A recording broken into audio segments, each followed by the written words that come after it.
You have a couple of other young guys on here. We'll see if they end up taking the leap, and Love and Williams. And Brock Purdy's interesting because he's actually been to a Super Bowl. He's actually done stuff. It's Kyle Shanahan dependent. They're another team that is always injured. And if they're not injured, they're probably going to the Super Bowl. But if they're injured, they're going to win 3 games, maybe 4. And then you have one that jumped out to me as like a damn was Hurts. And that's just because he's proven that he plays his best in the playoffs and in the pressure moments. So that's the only one that jumped out to me as like a, whoa, okay. Is there anybody on that list that you have on the bottom tier that's got a chance to jump up in a big way?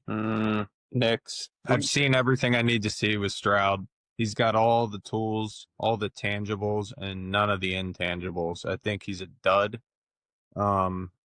Everyone's like, oh, I love Stroud, dude. I know, me too. And then he always fails. When I saw him in Baltimore last year in the playoffs, it was the saddest thing. I had to turn the TV off.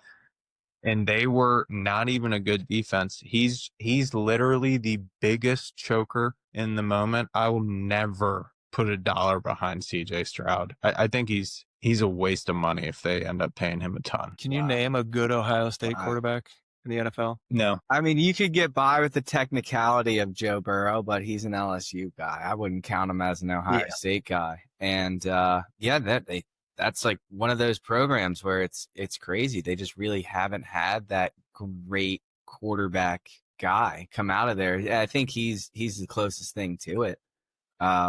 I mean, his rookie year, he was lighting the world on fire. But, I mean, this year they got rid of his left tackle, Laramie Tunsil. They blew up that offensive line. It's bad. No running game to help him. He's got good receivers, but he's got big body receivers that aren't that fast. And if you have no O-line, no running game, you're destined for disaster. They're lucky they got that defense in order in Houston. Yep. Yeah. All that is fair case to defend him. I still think he's a choke artist.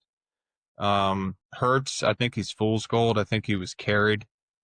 It's like the Boston Celtics last year. It's like standing behind Jason Tatum and thinking he's amazing when there is 5 other guys on the team that could start anywhere else. And I do think Jason Tatum's good. Yeah, that's not even a good parallel because Jalen Hurts is not even close to as good as Jason Tatum is comparatively, but the team-wise, it's Hurts is bad.